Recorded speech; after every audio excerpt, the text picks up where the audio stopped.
بسم اللہ الرحمن الرحیم الحمدللہ الذی جعلنا من المتمسکین بولایت امیر المومنین من مات علی حب آل محمد مات شہیدا۔ السلام علیکم یا علی علیہ السلام عدد۔ آج کے دن کی ایک افسوسناک خبر ذاکر شہزادی رقیہ سلام اللہ علیہا پسر ذاکر جناب ذاکر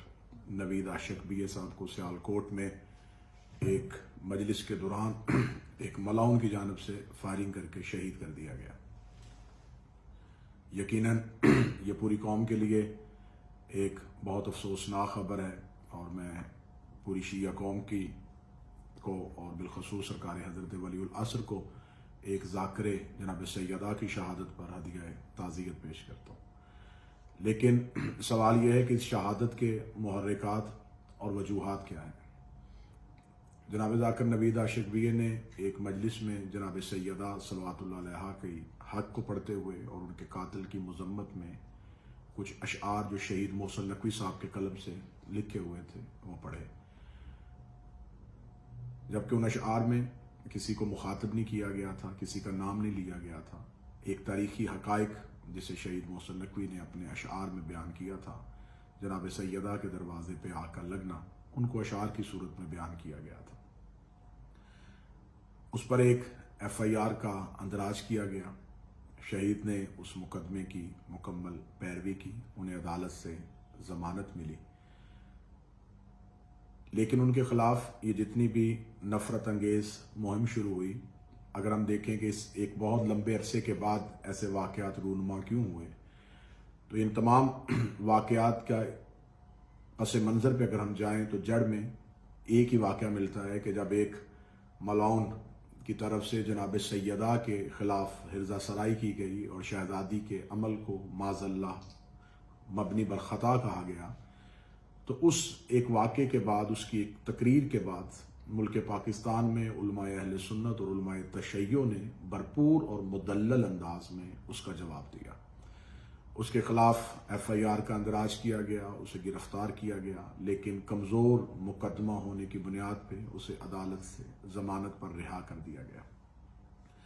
جب اسے عدالت سے ضمانت پر رہا کر دیا گیا تو اس کے بعد اس نے اپنے ہی ادارے کے اندر بیٹھ کے اپنے ہی چینل پہ مذہب تشیع کے خلاف زہر اگلنا شروع کیا، ایک نفرت انگیز مہم کا آغاز کیا۔ شیعہ ذاکرین اور خطبہ کے علماء کے نام لے لے کر عوام کو ان کے قتل پر اکسایا گیا۔ یہ تمام شواہد جو ہیں وہ آج بھی سوشل میڈیا پر موجود ہیں، کس طرح وہ سرعام قومی سلامتی کے اداروں کے ناک کے نیچے شیعہ نسل کشی کے لیے، شیعہ افراد کے قتل کے لیے لوگوں کو اکساتا رہا، اور نام لے لے کے اس نے عوام کے دلوں میں شیعہ افراد کے لیے، شیعہ ذاکرین اور خطبہ کے لیے ایک نفرت انگیز مہم شروع کی۔ اب سوال یہ ہے کہ جب ایسے متشدد افراد جو ہیں وہ کسی بھی ذاکر خطیب یا عالم دین کے خلاف جب ایف آئی آر کا اندراج کروانے کے لیے آتے ہیں تو یہ ایک ٹولے کی صورت میں آتے ہیں، متشدد انداز میں آتے ہیں، اور فوراً ان کی ایف آئی آر درج کر دی جاتی ہے۔ وہ توہین کی ایف آئی آر ہوتی ہے، وہ دراصل ایک ایف آئی آر نہیں ہوتی، وہ اس کے قتل کا ایک پروانہ ہوتا ہے، ایک سرکاری پرمٹ ہوتا ہے جو جاری کر دیا جاتا ہے۔ پاکستان اسلامی جمہوریہ پاکستان ہے، اس میں تمام افراد کو اپنے عقیدے کے اظہار کے لیے آزادی کا حق بہر صورت محفوظ ہے۔ یقیناً اگر اس میں یہ لفظ کہا جائے کہ اس میں کسی مسلک کی دل آزاری ہوئی ہے، تو ہر ایک فرقے کا عقیدہ دوسرے تمام مکاتب کی دل آزاری ہی ہوتا ہے۔ ہر ایک انسان اپنے عقیدے پہ، ہر ایک فرقہ اپنے عقیدے پہ آزاد ہے، لیکن جب وہ اپنے عقیدے کا اظہار کرتا ہے تو ڈھکے چھپے الفاظ میں وہ دوسرے مکاتب کی دل آزاری کرتا ہے۔ ہمارے ہاں اب آج تک توحید کے مجسم اور غیر مجسم ہونے پہ، نبی کے معصوم اور غیر معصوم ہونے پہ، نور اور بشر ہونے پہ، خاطی اور معصوم ہونے پہ، نبی کے آباء و اجداد کے ایمان اور کفر پہ، نبی کی بیٹیوں کے مسئلے کے بارے میں، گو کہ تمام مسائل پہ اختلافات بہر صورت موجود ہیں، اور جب کوئی بھی ایک موقف کو بیان کرتا ہے تو وہ دوسرے موقف کی تردید کرتا ہے. جب وہ دوسرے موقف کی تردید کرتا ہے تو اس موقف کے حامیوں کی دل آزاری ہوتی ہے. لیکن توہین کا پہلو تب پایا جاتا ہے کہ جب آپ شخصیات کو نام لے کر ان کے خلاف ایک مہم شروع کریں. ہمارے ہاں ملک پاکستان میں حضرت ابو طالب کے نام لے کر ان کے ایمان پہ بات کی گئی ہے. اب پچھلے دنوں نصاب میں 7ویں کلاس کی اسلامیات میں معاذ اللہ حضرت امام حسن کو معاویہ کے ہاتھ پہ بیعت کرنے کے الفاظ کا استعمال کیا گیا، یزید کا دفاع کیا گیا، اہل بیت کی شان میں گستاخیاں کی گئیں. یہ تمام کچھ ہوتا رہا، لیکن اس کے باوجود مسلک کے اہل بیت میں مذہب اہل بیت کے پیروکار خاموش رہے، کیونکہ وہ اپنے نظریات اور وہ اپنے عقائد کا اظہار کر رہے تھے. اور ہم یہ سمجھتے ہیں کہ یقیناً جو بھی اپنا عقیدہ لے کے اس دنیا سے جائے گا بروز قیامت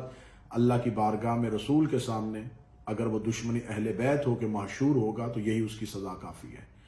دنیا میں اس کے لیے یہی سزا کافی ہے کہ وہ اہل بیت کے پیروکاروں میں نہیں بلکہ اہل بیت کے گستاخوں میں اس کا شمار ہوتا ہے. لیکن جب ایک ایف آئی آر کے اندراج میں جلدی کر دی جاتی ہے تو وہ اس شخص کا ایک سرکاری پرمٹ اس کے قتل کا جاری کر دیا جاتا ہے. پھر اگر وہ ایف آئی آر درج کر دی جاتی ہے اور ملزم جو ہے وہ عدالت کے سامنے پیش ہو جاتا ہے تو پھر عدالتوں پہ ہی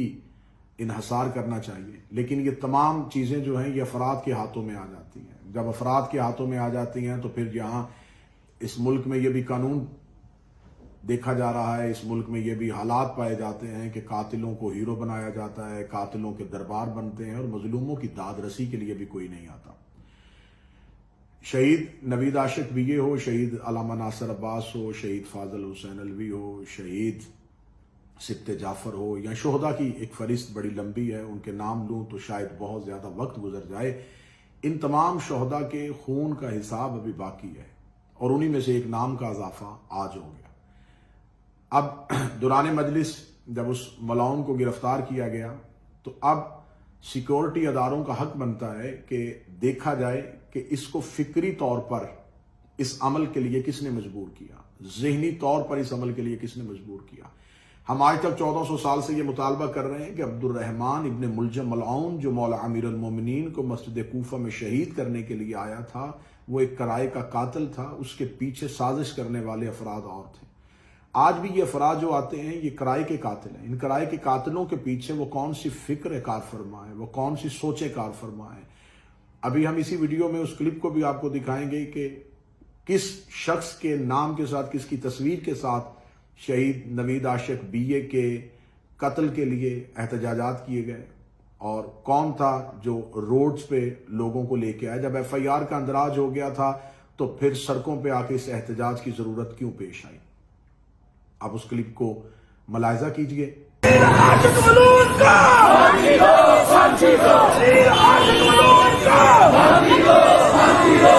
گستاخ رسول کی ایک سزا ستم سے جدا، ستم سے جدا. سوال یہ ہے کہ یہ کون سے افراد تھے جو عوام کے دلوں میں یہ زہر ڈالتے رہے. قاتل کی جو تصویر منظر عام پہ آئی ہے وہ نو عمر ایک نوجوان ہے. اب اس کی اس ذہن کو تیار کرنے میں کون تھا؟ یقیناً یہ وہی شخص ہے جو آج بھی لاہور کے ایک ادارے میں بیٹھا ہے جس کا نام اشرف آصف جلالی ہے، جو نام لے لے کے شیعہ ذاکرین اور خطبہ کے خلاف ایک نفرت انگیز مہم لانچ کر رہا ہے. اب ہوگا کیا؟ اب بحیثیت قوم احتجاج تو ہم کر نہیں سکتے، بحیثیت قوم اظہار تعزیت کیا جائے گا، افسوس کیا جائے گا. آنے والی مجالس میں شہید کے نام کے ساتھ روحانی شرکت لکھا جائے گا اور انصاف لینے کے لیے جب عدالت کے دروازے پہ جایا جائے گا تو ایک لمبی تاریخیں اور قاتل کے جانب سے اس کے حامیوں کا ہجوم، قاتل کے گلے میں پھولوں کے ہار اور لبیک کے نعرے اور عاشق رسول کے نعرے، اور اس کو ہیرو بنا دیا جائے گا. اور چند عرصے کے بعد مقدمے کی ناقص پیروی ہونے کی بنیاد پر اس قاتل کو رہا کر دیا جائے گا. جب اس کو رہا کر دیا جائے گا تو اسے ایک مزید آزادی مل جائے گی اور اس جیسی فکر کے حامل افراد جو ہیں وہ اور میدان میں آ جائیں گے. یہاں شیعہ تنظیمات خاموش رہیں گی، یہاں صرف فاتحہ خوانی ہوگی، یہاں صرف فوٹوگرافی ہوگی، یہاں صرف شہید کی کچھ پرانی یادوں کو تازہ کیا جائے گا اور اس کے بعد ایک لمبی مجرمانہ خاموشی ہو جائے گی. یہ وہی خاموشی ہے جو قتل امام حسین پہ کوفہ میں دکھائی گئی، یہ وہی خاموشی ہے جو امیر المومنین کی شہادت کے بعد کوفہ میں ہوئی، یہ وہی خاموشی ہے جو جناب سیدہ کے دروازے پہ آگ لگنے کے بعد مدینہ میں ہوئی۔ یہ خاموشی مدت سے اس قوم کو ایک زہر قاتل کی طرح کھاتی چلی جا رہی ہے۔ اب ہمارا مطالبہ ہے کہ صرف اس ایک قاتل کے نہیں، اس کے پیچھے جو بھی کار فرما قوتیں ہیں ان کو منظر عام پہ لایا جائے۔ میرا پاکستان کے اداروں سے یہ سوال ہے کہ آپ ہمیشہ رد عمل پہ سوال کرتے ہیں، آپ عمل پہ سوال کیوں نہیں کرتے؟ جب عمل ہوتا ہے تو اس عمل کو کیوں نہیں دیکھتے؟ جب رد عمل ہوتا ہے تو آپ اس رد عمل کے بارے میں کیوں جاتے ہیں؟ اب دیکھیں کہ اس ایک عمل کے پیچھے کون کون سی طاقتیں کار فرما تھیں، یہ کس تنظیم کی طرف سے فنڈڈ تھا، اسے کہاں سے بھیجا گیا تھا، اس کا ذہن کس نے بنایا تھا۔ یقیناً ان لوگوں کو جب تک آپ عدالت کے کٹہرے میں نہیں لائیں گے تو یہ پاکستان میں یہ ملک جہاں پہ اقلیتوں کو بھی تحفظ ہے، لیکن مجھے بڑے دکھ اور بڑے افسوس کے ساتھ کہا جا رہا ہے کہ ہمارے ملک میں قانون ساز اسمبلیاں یہاں پر ٹرانسجینڈر کے بل تو منظور کر سکتی ہیں، لیکن یہاں پر شیعت کے تحفظ کے لیے کوئی بل منظور نہیں ہوگا، یہاں پر مذہب اہل بیت کے پیروکاروں کے تحفظ کے لیے کوئی بل منظور نہیں ہوگا، یہاں پر شیعت جلوس میں خاموشی سے بھی چلا جائے تو FIR ہوتی ہے، یہاں پر عزادار ایک مجلس امام حسین کروانے کے لیے ان کے گھروں کی 4 دیواریوں کو پھلانگا جاتا ہے۔ یہاں پر اس بات پہ آج بھی ہم حیران اور پریشان ہیں کہ یہاں پر اگر کوئی شخص اپنی بارات لے کے کسی جگہ پہ اترتا ہے تو وہ باراتی پیدل چلتے ہوئے ایک طویل سفر کرتے ہیں تو انہیں کسی روٹ اور پرمٹ کی ضرورت نہیں ہوتی، لیکن خاموش عزادار سڑک کے کنارے پہ حسین ابن علی کے حق میں نکلتے ہیں تو ان پہ FIR ہو جاتی ہے، ماتم حسین کرتے ہیں تو FIR ہو جاتی ہے، اگر اپنے گھر کی 4 دیواری کے اندر مظلوم کی شہادت پڑھی جاتی ہے تو وہ FIR ہو جاتی ہے، ذاکرین اور خطبہ تاریخی حقائق بیان کرتے ہیں تو ان پہ FIR ہو جاتی ہے، اگر وہ عدالتوں میں سامنا کرنے کے لیے آئیں تو عدالتوں میں سامنا کرنے والوں کا یہ حال ہوتا ہے، اگر مجبوراً مساورت کے لیے جلا وطنی اختیار کرنی پڑے تو پھر اس پہ قوم کی طرف سے سوال اٹھائے جاتے ہیں۔ یقیناً یہ عدم تحفظ میری قوم میں پایا جاتا تھا، پایا جاتا ہے اور پایا جاتا رہے گا جب تک کہ یہ قوم بیدار نہیں ہوگی، جب تک یہ قوم جاگے گی نہیں، جب تک اس قوم میں مختار والا جذبہ پیدا نہیں ہوگا، جب تک اس قوم میں انتقام والا جذبہ پیدا نہیں ہوگا۔ یقیناً ہم ایک قوم ہیں، ہم ایک زندہ انسان ہیں، ہمارے حقوق ہیں، پاکستان کے آئین میں، پاکستان کے قانون میں بھی ہم اپنے حقوق محفوظ رکھتے ہیں۔ میرا مطالبہ ہے حکومت وقت سے، میرا مطالبہ ہے حکومت پنجاب سے، میرا مطالبہ ہے پاکستان کے قومی سلامتی کے اداروں سے کہ صرف اس ایک قاتل کو نہیں، اس قاتل کے پیچھے جتنی بھی کار فرما قوتیں ہیں، وہ افراد ہیں جن کے خطابات سن کے قاتل قتل کے لیے آمادہ اور تیار ہوا، ان افراد کو بھی تفتیش کے دائرے میں لایا جائے، ایسی زبانوں کو خاموش کیا جائے اور ملک پاکستان میں ایک ایسا دستور، ایک ایسا قانون پاس کیا جائے کہ جو بھی نفرت انگیز مہم شروع کرتا ہے اس کے خلاف قانونی کارروائی کی جائے اور اپنے عقائد، اپنی 4 دیواری کے اندر اس کے اظہار پہ کوئی پابندی نہیں ہونی چاہیے۔ خداوند متعال شہید نوید عاشق BA کے قاتلوں کو کیفر کردار تک پہنچائے، ان کے لواحقین، پسماندگان، فرزندان اور ان کی بیٹیوں، ان کے لواحقین خانوادہ کو صبر جمیل عطا فرمائے۔ میرا مالک واسطہ محمد و آل محمد کا ملک پاکستان میں تشیع کا تحفظ فرمائے، اور سب سے بڑی دعا کہ منتقم اللہ منتقم خون حسین وارث زماں کے ظہور میں تعجیل فرمائے تاکہ مظلوموں کے اوپر ہوئے ظلم پہ انصاف ہو سکے اور دنیا عدل اور انصاف سے بھر جائے۔ اللہم اجل ولیک الفرج۔